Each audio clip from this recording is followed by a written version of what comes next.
Sir थोड़ा सा एक मिनट मैं फंस गया बीच में। प्रधान जी क्या बाहर थोड़ा सा या तो पीछे की तरफ हो जाए। ये चेयर नहीं होती बाहर में सकते सर। आप छोड़ दो वही हमने नाम लिख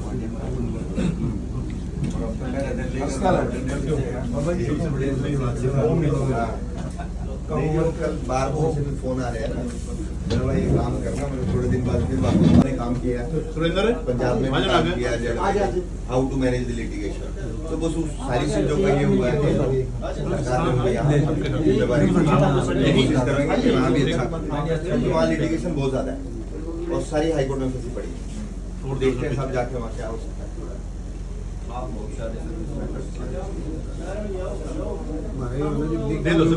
तो फायदा होगा भाई आपको सुनो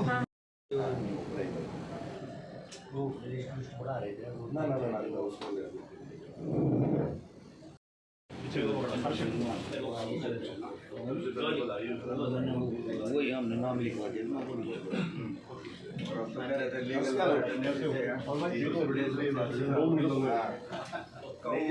बार फोन आ रहे हैं ना मेरा भाई ये काम करना मैंने थोड़े किसी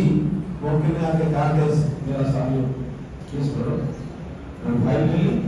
फाइल लेके थोड़ा सा क्योंकि पेंडिंग सुविधा आपकी अपनी होती है अनपढ़ आदमी हमारे से तो पढ़ेगा आगे तक 300 पेज में शायद महीना लगा दे लेकिन आपको 300 पेज की फाइल में अच्छा मटेरियल 10 मिनट में पढ़ने के दे देता है। देखिए ये सब तारीफ थी उसे रिवाइज करना था रिवाइज को भूल गया नहीं किया हमारे कौन कौन सी तो याद रह गई मुंशी ने फाइल पढ़ा भी नहीं पढ़ पाए हमारे लग गई और कोर्ट में जो बहस करनी थी उस बहस में क्या हुआ कि जो अपोजिट काउंसिल थी उसका जो काम हमारे वकील साहब शुरू कर दिया और जब बोल रहा था तो उसका अपना क्लाइंट था वो पीछे कर रहा था उसने आप हमारा क्या बोल रहे हैं सजा क्या हो गया ये तो मेरे विरोधी पक्ष में जरूरत नहीं सारी जो आप दे रहे हो थोड़ा सा देखा और हाथ हटक दिया चल पीछे कर दो चार बातें और उसी प्रकार की होती उसी ब्लॉक में बाद में इसी वकील साहब ने जज साहब को कहा मेरा जो अपोजिट काउंसिल है ज्यादा यही तो तरफ रखेगा नहीं रखे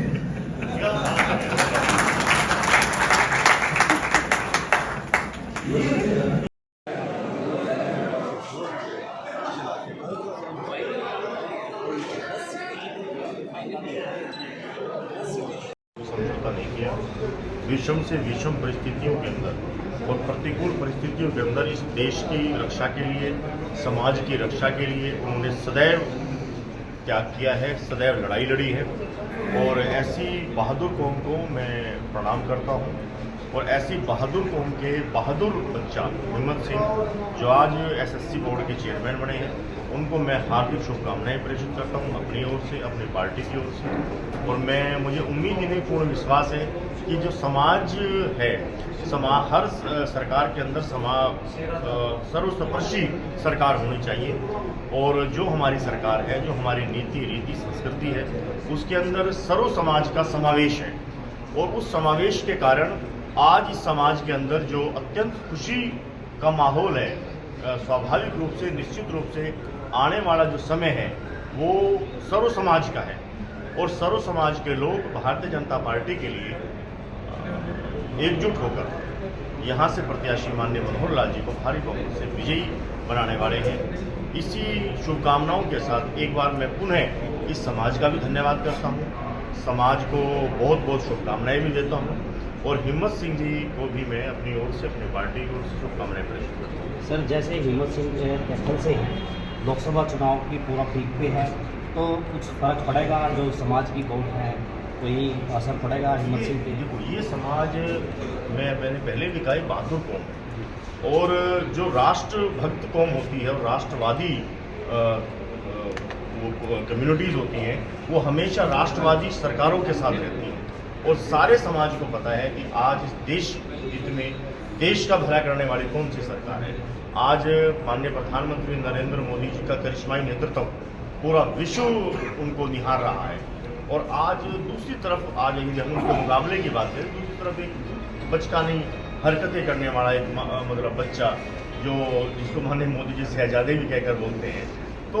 कहाँ मतलब कोई कंपैरिजन नहीं है। और जब राष्ट्रभक्त ताकतें इकट्ठी होती हैं तो स्वाभाविक है राष्ट्रभक्त इकट्ठे होकर ही देश का पुनर्निर्माण करते हैं। और 2047 का जो भारतीय जनता पार्टी का सपना है, विकसित भारत का सपना,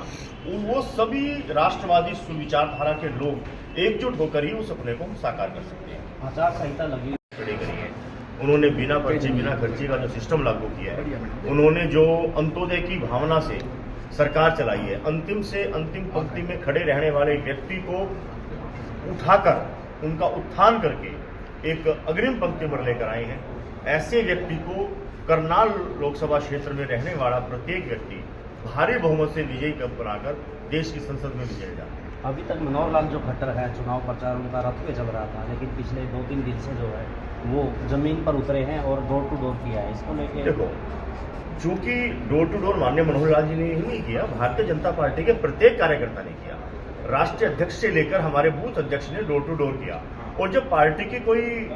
मतलब रणनीति बनती है, पार्टी की कोई योजना बनती है, तो इस भारतीय जनता पार्टी के अंदर ये खूबी है कि बड़े से बड़ा नेता भी अपने आप को कार्यकर्ता पहले मानता है। माननीय मनोहर लाल जी ने खुद डोर टू डोर किया है, मुख्यमंत्री नायब सैनी जी ने खुद डोर टू डोर किया है। तो डोर टू डोर का मतलब यह है कि वो भी हमारी ही तरह एक सामान्य कार्यकर्ता है। इसी वजह से बूथ अध्यक्ष जो हमारे हैं, जो हमारे भारतीय जनता पार्टी के कार्यकर्ता है, इसीलिए वो गौरवान्वित अनुभव करता है कि यहाँ पर कोई नेता नहीं है, यहाँ पर हम सब कार्यकर्ता हैं। सर, किस पायदान पर अभी इससे टक्कर भी किससे मान रहे हैं लोकसभा में? कोई टक्कर नहीं है, किसी से कोई टक्कर ही नहीं है। राष्ट्रवादी शक्तियों की, राष्ट्र विरोधी ताकतों से कोई टक्कर नहीं होती, क्योंकि आज संपूर्ण समाज राष्ट्र का भला चाहता है, संपूर्ण समाज देश हित में अपना मतदान करने जा रहा है। तो इसलिए हम ये मानते ही नहीं कि किसी से हमारी टक्कर है। अगर टक्कर तो हम तब मानते हैं ना कि जब हमारे अंदर कोई इस तरह चुनाव हो। हम तो इस चुनाव को उत्सव की तरह लेते हैं। Thank you.